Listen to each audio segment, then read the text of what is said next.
Bueno, vamos a ir a la palabra de Dios. Y vaya conmigo al libro de Efesios. Aleluya, gloria a Dios. Vaya conmigo al libro de Efesios capítulo 2.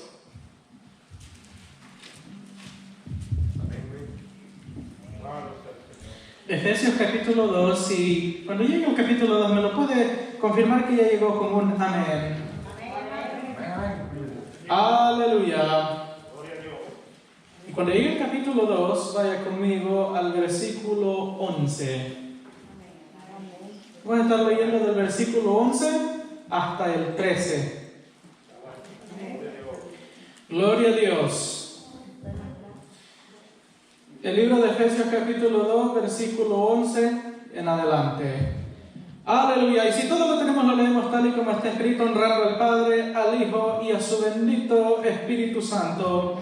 Y la palabra de Dios nos dice: por tanto, acordaos que en otro tiempo vosotros, los gentiles, en cuanto a la carne, erais llamados incircuncisión por la llamada circuncisión, hecha con mano en la carne. En aquel tiempo estabais sin Cristo, alejados de la ciudadanía de Israel y ajeno a los pactos de la promesa, sin esperanza y sin Dios en el mundo. Y el versículo 13: pero ahora en Cristo Jesús, vosotros que en otro tiempo estabais lejos, habéis sido hechos cercanos por la sangre de Cristo. Aleluya. Vamos a orar para que sea nuestro Dios hoy dirigiendo esta predicación. Cuando yo leo esta porción, a mí no sé qué piensa usted cuando usted dedica a leer una porción como esta. Una porción muy hermosa para empezar, muy inspirada por el Espíritu Santo, algo que significa mucho para el cristiano. Esta es una verdad, un hecho que está escrito en la palabra, donde está hablando aquí, mire, ahí es el título, ahí es la reconciliación por medio de la cruz. Ahora, eso para el cristiano, para mí, en mi persona, es algo muy valioso, tiene mucho peso, tiene mucho valor. Pero a mí me hace preguntarme algo. Aquí nos dice, y si quiere de ahí leer conmigo, dice: por tanto, acordados que en otro tiempo vosotros los gentiles, en cuanto a la carne, eras llamados incircuncisión. O sea, estábamos nosotros lejos de los planes divinos de Dios. Estábamos distanciados, estábamos lejos, no conocíamos lo que era recibir gracia de Dios. No sabíamos qué era recibir misericordia de Dios, no sabíamos qué era recibir la salvación y el Hijo de Dios en nuestro corazón. Ahora, dice ahí el versículo, en aquel tiempo, el versículo 12 dice: en aquel tiempo estabais sin Cristo, alejados de la ciudadanía de Israel y ajenos a los pactos de la promesa, sin esperanza y sin Dios en el mundo. Lo que acabamos de decir. Ahora el versículo 13, y aquí es donde viene la pregunta que me hago. Pero ahora en Cristo Jesús, vosotros que en otro tiempo estabais lejos, habéis sido hechos cercanos por la sangre de Cristo. Dice: ahora, ustedes los que estaban lejos de los planes de Dios y del Dios que salva y el Dios que perdona, ahora han sido hechos cercanos a ese mismo Dios. Ahora la pregunta es esta, que me hago yo. Y hay diferentes interpretaciones, pero esta es la pregunta que me hago yo. ¿En qué conlleva estar cerca de Dios? ¿Qué significa estar cerca de Dios? Esa es una pregunta que me hacía yo.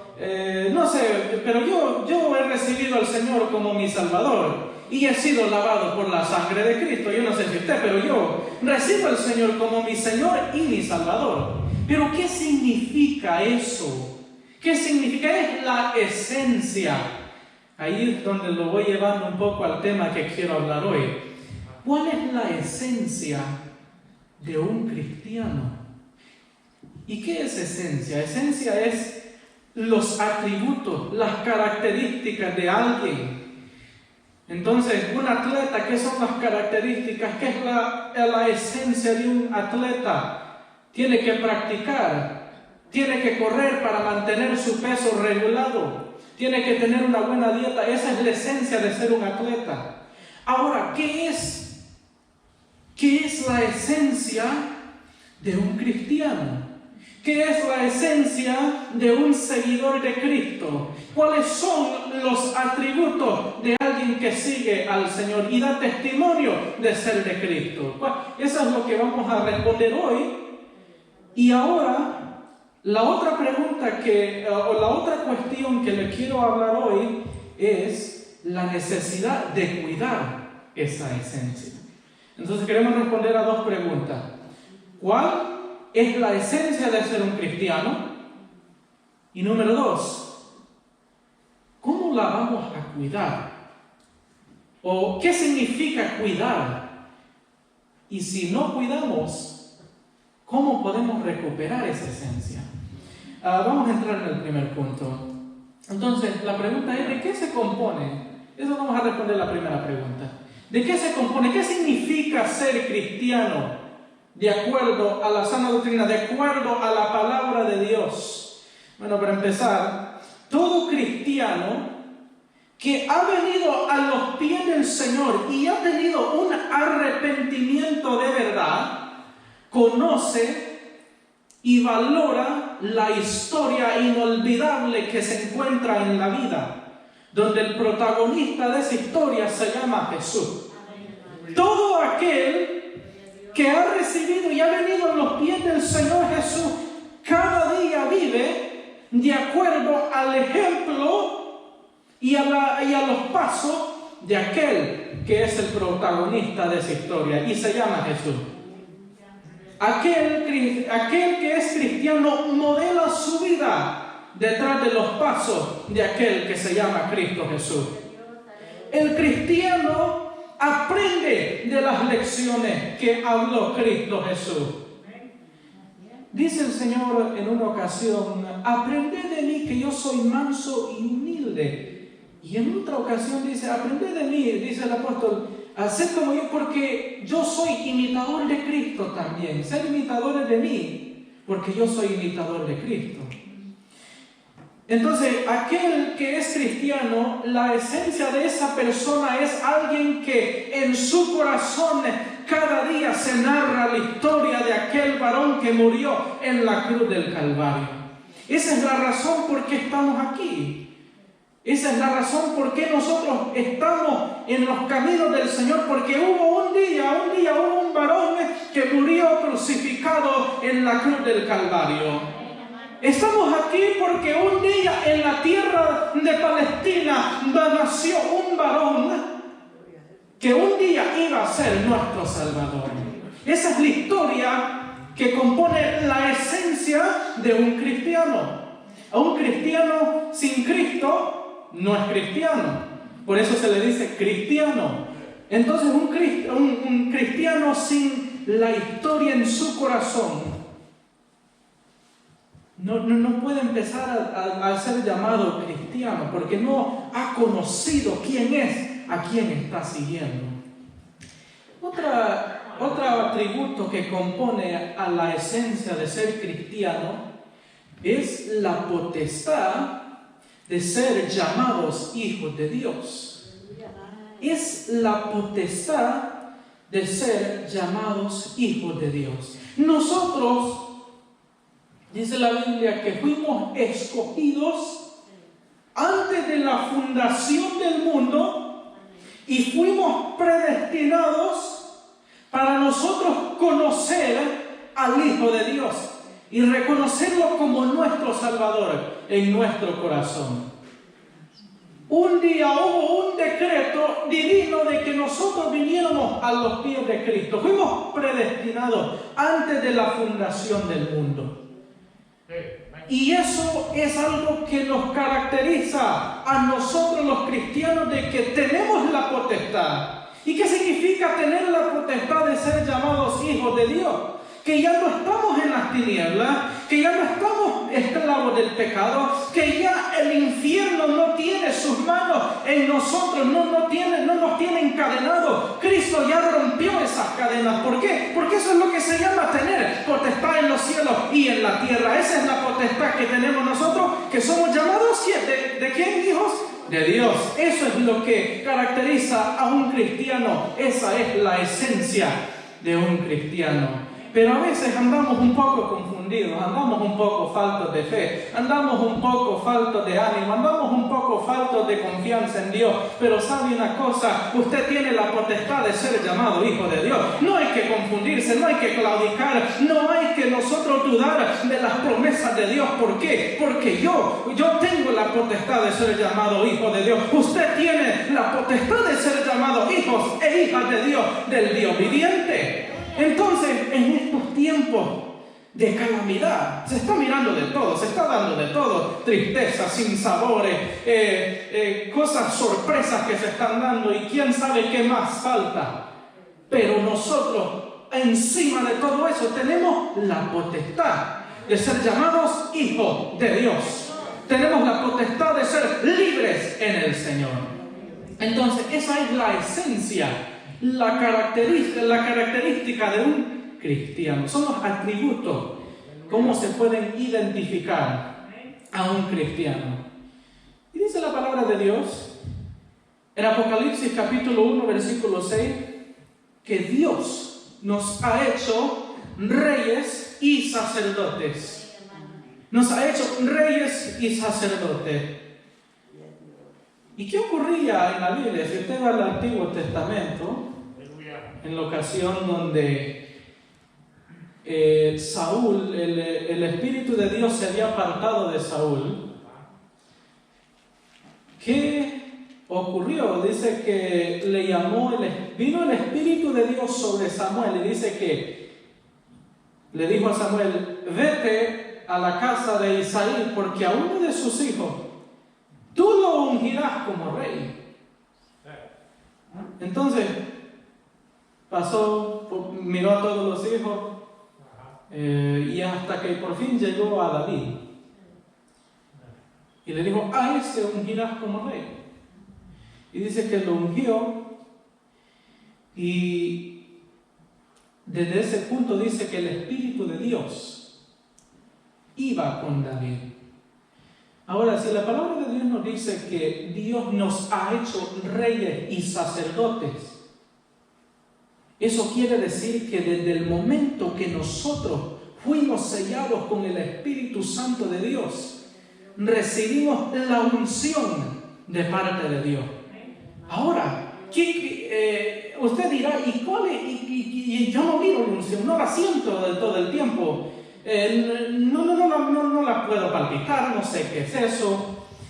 Pero la unción de Dios es algo maravilloso. Se lo digo que es algo maravilloso, que en diferentes y diversas pruebas y situaciones, la unción de Dios marca la diferencia.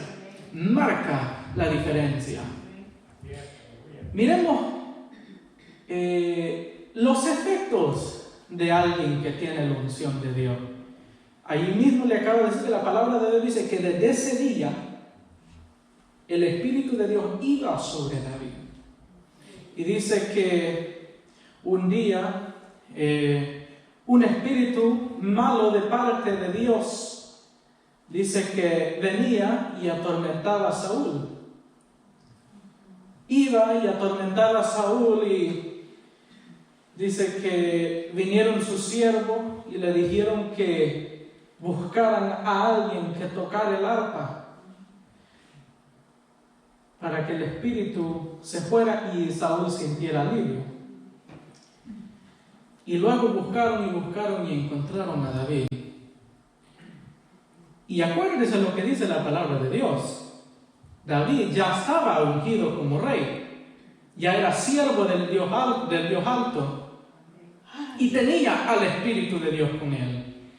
Y dice que fue y tocaba el arpa, y cuando tocaba el arpa, lo dejaba el espíritu. Y regresaba, otra vez venía David y tocaba el arpa. Muchas veces las cosas, las apariencias mienten. No era el arpa, era el Espíritu de Dios.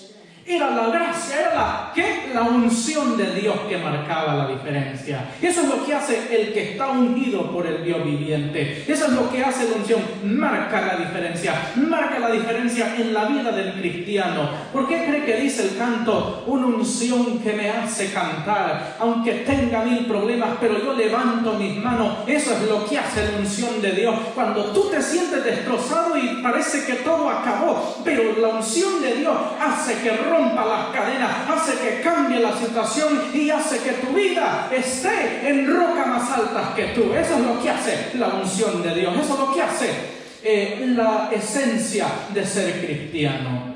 Eso es un atributo, una característica de alguien ungido. Eso es lo que hace la unción de Dios. Miremos a Daniel. Daniel era el siervo de Dios. Él había recibido la unción de Dios. Y eso marcó la diferencia en su vida. Porque cuando él fue echado al foso de los leones, pero aún así la unción de Dios estaba sobre Daniel.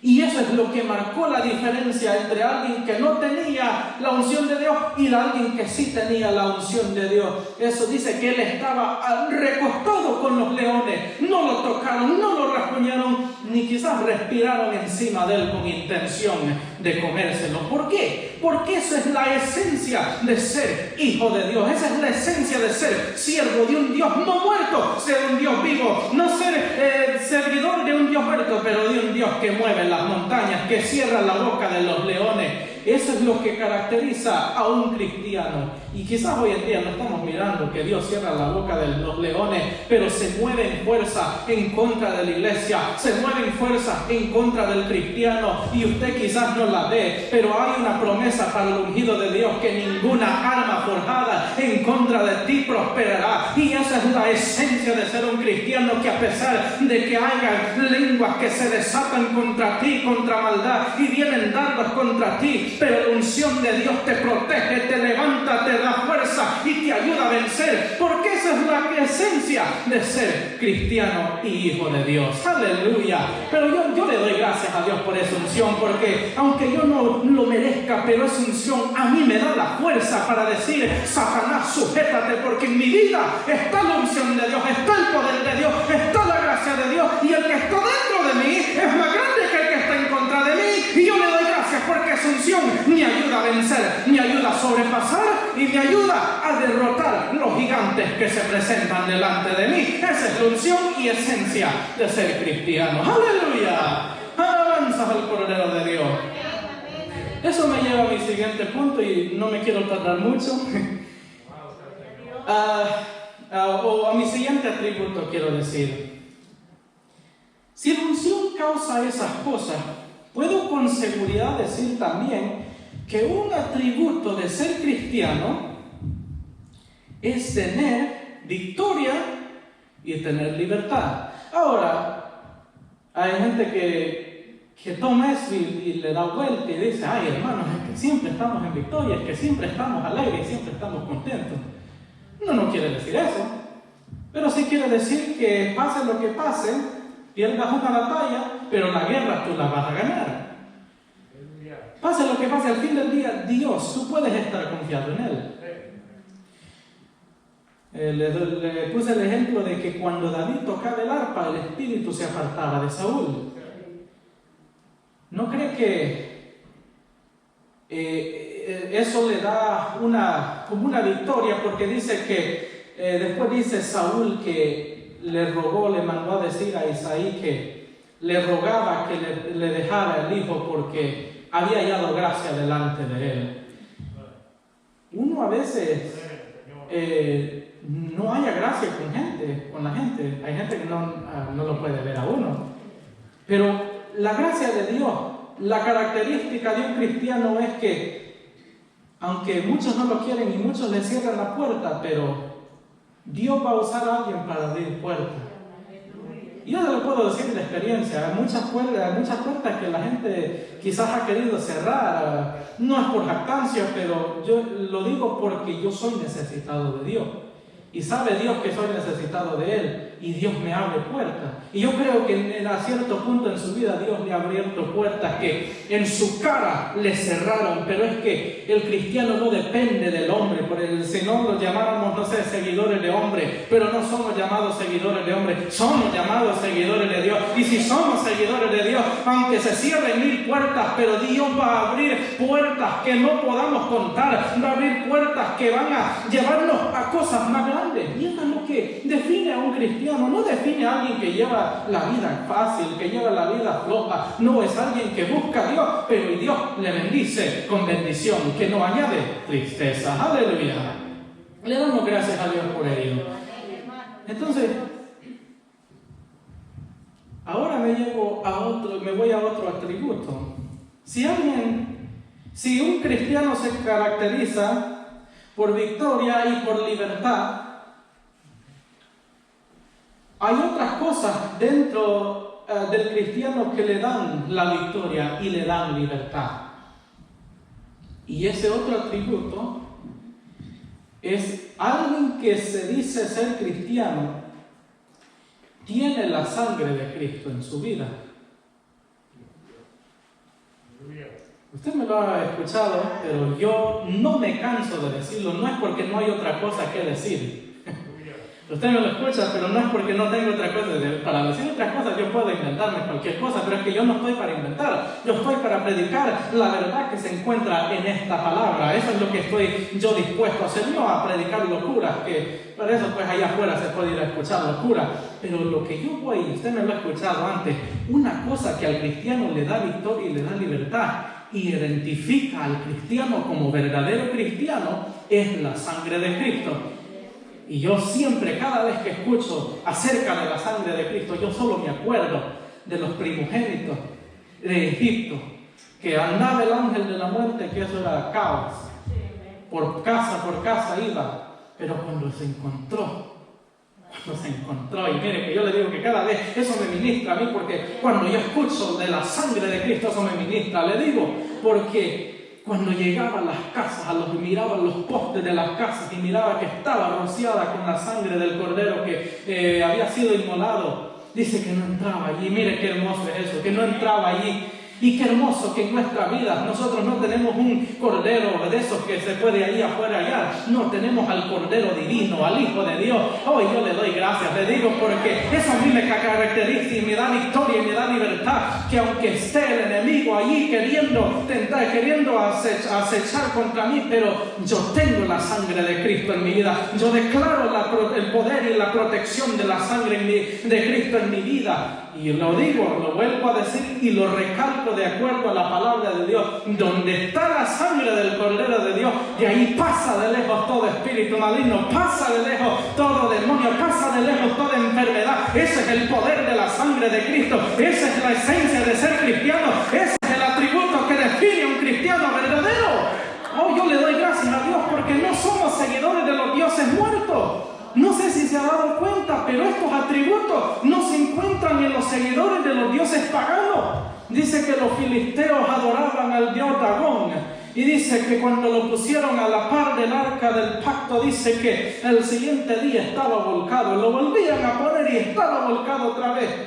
Esos son los dioses muertos. Esos son los dioses que gastan su tiempo. Los dioses de madera, de piedra, de fuego, de agua, de aire. Todo eso gastan su tiempo. Pero yo le digo una cosa. Usted está en el lugar indicado. Usted está en el lugar donde no pierde su tiempo. Este es ambiente de gloria. Este es ambiente de victoria. Este es ambiente sobrenatural. Y yo le digo una cosa. La sangre de Cristo sí tiene poder. La sangre de Cristo puede cambiar su vida. La sangre de Cristo puede hacer que su vida de renuevo y brote frutos para el Espíritu. Alabanzas al Cordero de Dios. Hoy yo siento gozo porque en mi vida me caracterizo con tener la sangre del poderoso Cristo Jesús. Alabanza al Cordero de Dios. Amén. Y la última característica, porque quiero avanzar, ya se va a afligir. La última característica de muchas que hay es que un verdadero cristiano se identifica contener la salvación. La salvación. Vaya conmigo a Hebreos capítulo 10, no 39. No, como que no sé de la palabra si digo que Hebreos tiene 39 capítulos. Gloria a Dios. Capítulo 10, versículo 39. Y dice la palabra de Dios: pero nosotros no somos de los que retroceden para perdición, sino de los que tienen fe para preservación del alma. Le pregunto una pregunta y yo creo que esa es la respuesta, pero ¿es usted y soy yo de los que retroceden? Bueno, a veces pues quizás queremos retroceder, pero el Espíritu Santo está ahí para decirnos, no, ¿para dónde vas? Pero el que ha recibido al Señor se caracteriza con que un día, sea que muera o sea que venga el Señor, pero la salvación ahí la tiene. Pero me hago la pregunta otra vez y uso la analogía de que usé ya rato. Los seguidores de los dioses paganos, los de Buda, los de Mahoma, ellos se caracterizan con que si el Señor viene, ellos son salvos, pero es que ellos han puesto su fe en un líder muerto, en un Dios muerto. Esos huesos ahí están. Esos huesos ahí ya están secos, ya se están haciendo polvo. Lo que ahí quizás le van a encontrar los dientes. Pero allí ni un pelo encontraron del Señor Jesús. No han encontrado ni rastro del Señor Jesús. ¿Por qué? Porque Él sí vive. Él sí es un Dios vivo. Eso me caracteriza a mí. ¿Sabe qué? Eso es lo que hace la salvación. Le da a entender a la gente, al mundo espiritual, al ámbito espiritual, le da a entender de que aunque yo muera en esta carne, pero yo vivo en el Señor. Que aunque porque usted sabe que usted ya murió al hombre viejo, usted dice, ahora usted puede declarar, ya no vivo yo, mas Cristo vive en mí. Y aunque yo muera, pero yo tengo la victoria, porque yo tengo la salvación, la que me dio Cristo Jesús. Eso es lo que un cristiano puede tener la confianza, pero hay cristianos que dicen, ay hermano, pero es que si Dios quiere, le preguntan, ¿usted sabe? Si Dios tiene misericordia, usted esté seguro del gozo de su salvación, así como David en el Salmo 51, él decía, devuélveme el gozo de tu salvación. ¿Por qué? Porque él sabía que su fe estaba en su Dios y él lo iba a salvar. Aleluya. Y quiero decirle que hoy Dios, con todo esto que le estoy diciendo, Dios nos quiere decir que cuidemos nuestra esencia. De eso venimos hablando. ¿Cuál es la esencia? Ya respondimos la pregunta acerca de cuál es la esencia de ser un cristiano. Ahora, Él nos quiere decir que nosotros cuidemos nuestra esencia como cristianos, nuestros atributos como cristianos. ¿Y cuáles son? Que cuidemos el efecto de la historia inolvidable en nuestro corazón. Que cuidemos nuestra potestad de ser llamados hijos de Dios. Que no dudemos. Que cuidemos la unción de Dios en nuestra vida. Que cuidemos la victoria que el Señor ha prometido en nuestra vida. Que nosotros mantengamos la libertad con seguir y consagrarnos a Cristo. Que nosotros cuidemos y no apeligremos el efecto de la sangre de Cristo en nuestra vida. Y que nosotros, más que todo, y no me va a poner atención en cualquier otra cosa, pero más que todo, Dios nos quiere decir que cuidemos nuestra salvación. Porque le digo que estamos aquí, si estamos aquí por, no sé, cualquier otra cosa, pero si no estamos aquí por buscar la salvación, no podemos recibir la herencia que Dios nos tiene. Dice ahí, hemos sido hechos co-ciudadanos del reino de los cielos. Y rápidamente, le quiero aquí poner otro punto y con esto le prometo que ya termino.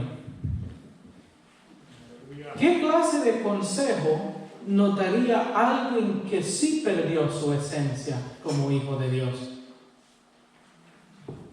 Dice la palabra de Dios, estas cosas les acontecieron como ejemplo y están escritas para amonestarnos y para que nosotros, los que hemos alcanzado la salvación, aprendamos de ello. y estuve hablando de él de ratos, pero lo voy a volver a usar como ejemplo. El rey David era un hombre conforme al corazón de Dios. Era el ungido de Dios. Era el que estaba adiestrado con el Espíritu de Dios. ¡Qué hermoso! Se escucha muy, muy hermoso que le digan que uno está adiestrado con el Espíritu de Dios. Nosotros estamos sellados con el Espíritu de Dios, pero no nos garantiza de que no caigamos. Dice el consejo que yo creo que David le diera a usted, de acuerdo a lo que él escribe en los Salmos, es esto: primeramente, que no calles. Vaya conmigo al Salmo 32. Creo que, bueno, yo lo encontré muy interesante mientras lo escribía. Espero que usted también lo encuentre muy interesante, porque es un consejo que creo que puede edificar nuestra vida. Dije Salmos capítulo 32, versículo 3. Dice: mientras callé, se envejecieron mis huesos en mi gemir todo el día. Si alguien ha perdido su esencia y ha tropezado y ha caído, lo peor que puede hacer es callar. Dice: y mientras callé, mis huesos se envejecieron, se volvieron como sequedades de verano. Si he caído, ¿qué me traiga yo? Que yo me traiga ese orgullo y que le diga: Señor, perdóname, porque tú eres fiel y justo si perdonamos, es decir, si nosotros confesamos nuestros pecados. Y el otro consejo que David nos da a través de lo que él escribe es un proceso de cómo nosotros buscar la restauración en Cristo Jesús. Cuando hemos perdido esa esencia, cuando hemos perdido esos atributos y cuando nosotros creemos que hemos perdido el gozo de la salvación. Y aquí va. Vaya conmigo al Salmo 51 y esa es la última cita que vamos a estar citando. Gloria a Dios. Salmo 51, vaya conmigo al versículo 3. Y dice: pero yo reconozco mis rebeliones y mi pecado está siempre delante de mí. Contra ti solo he pecado y he hecho lo malo delante de tus ojos, para que seas reconocido justo en tu palabra y tenido por puro en tu juicio. Entonces, el primer paso del proceso en poder nosotros restaurar nuestra vida espiritual, nuestra esencia espiritual, es reconocer nuestro pecado. ¿Qué es lo que dice allí? Dice: porque yo en la intimidad reconozco mi rebelión, mi pecado, que yo he meditado en tu contra, Señor. Olvídese de lo que dirá la gente. Usted reconcíliese con Dios. Reconozca que Dios es lo que usted necesita. El segundo, son 3 pasos, ya voy a terminar. El segundo paso de este proceso de restauración de la vida espiritual va aquí. Vaya conmigo al mismo capítulo, el versículo 7. Dice en adelante: purifícame con hisopo y seré limpio, lávame y seré más blanco que la nieve. Hazme oír gozo y alegría y se recrearán los huesos que has abatido. Esconde tu rostro de mis pecados y borra todas mis maldades. Crea en mí, oh Dios, un corazón limpio y renueva un espíritu recto dentro de mí. No me eches de delante de ti y no quites de mí tu santo espíritu. Vuélveme el gozo de tu salvación y espíritu noble me sustente. Entonces enseñaré a los transgresores tus caminos y los pecadores se convertirán a ti.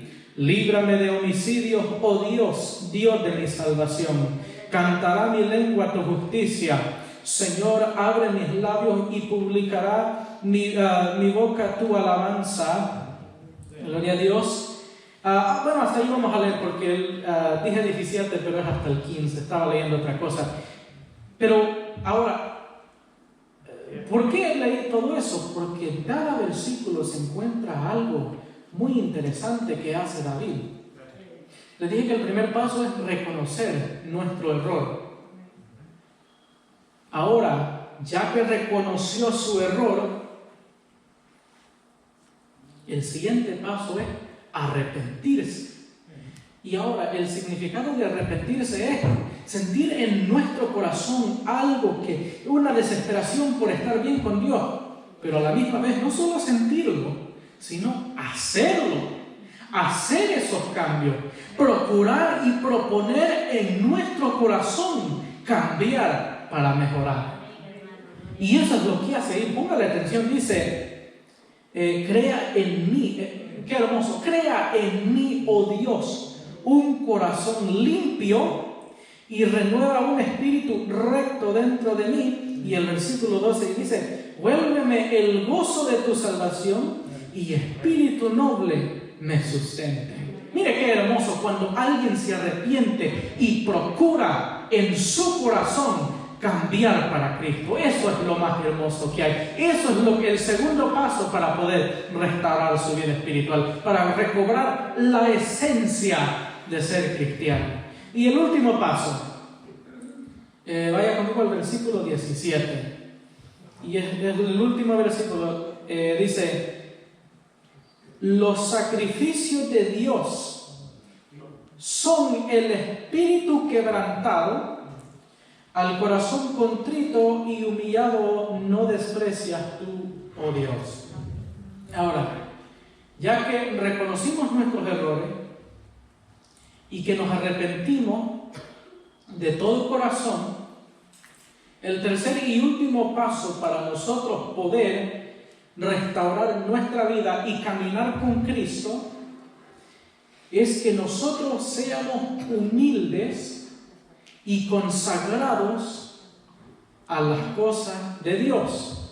Porque dice Romanos capítulo 12, dice versículo 1, hermanos, os ruego que procuremos presentarnos con cuerpo, con sacrificio agradable delante de nuestro Dios Santo.